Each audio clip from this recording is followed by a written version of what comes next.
Hi there again, this is ODTgaming coming to you live with some hobby tips and tricks.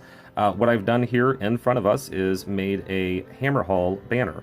Why is that important? Well, it's going to go with a new City of Sigmar that I'm currently building, which is a gigantic gold fortress. And what I wanted to do is hang some type of banner to give it another color added into the solid gold. So how did this come about? How did we do this? Well, first of all, I had some extra Placard laying around, and I took that and I cut it into a rectangle.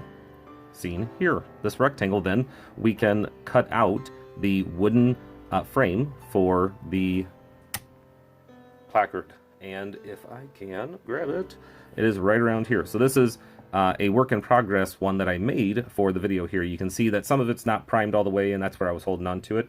The brush-on primer I do like to use is this Army Painter brush-on primer. It sort of seals as you go so that you could apply less regular paint later on. The colors that I did choose to base my two examples here with is a purple from Games Workshop and a blue from Cuttlefish Colors. Both work well. I would say apply 2 coats at least so that you can minimize the streaking that happens with your gray primer beneath.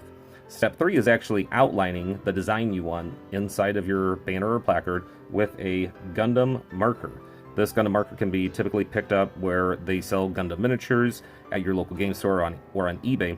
But the nice thing about this is that it is a paint marker. It actually has a little bit of paint and a very sharp tip so that when you mark with it, the paint covers the paint that already is on your banner or placard.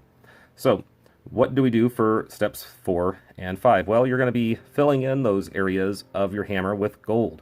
My first trial didn't go very well, so I went back and did like a copper or a darker metal base, then reapplied with Retributor armor or whatever gold I had on hand. I think one of these is a greedy gold from the Army Painter. So whatever colors you typically use or what you want to adopt so it matches your army colors and the colors that you've already blended into your miniatures. Another quick note is that I went back over my hammer here, or any design that you would put on your banner, with the Gundam marker. That really sharpens the contrast and the drawing that you're trying to fill in with your paint. So you can see there that the hammer is actually outlined again. Some other things that I would suggest to give your colors more contrast: go back over your background with your washes or shades. The dark tone can really bring out the blue. It can give you another tone inside. In addition to that, you can go back and re-highlight if you want. You can see the striations here on the wood. I did a 50-50 mix of the burnt wood along with the Citadel witch pallid flesh. I like using the witch flesh because it's not a straight white, it's more of an off-white, which helps min-max your tones, I believe. The only other thing that I kind of added on here at the last minute were these 2 GW skulls on the bottom. What this does is it gives you a 3rd or 4th color on your actual banner, adds a little 3-dimensional effect, so something is popping out versus just a flat miniature. And those can just be super glued in with your typical super glue. Make sure that you let all that dry so that your bristles on your paintbrush don't get blue on them when you're painting. I can't stress that enough.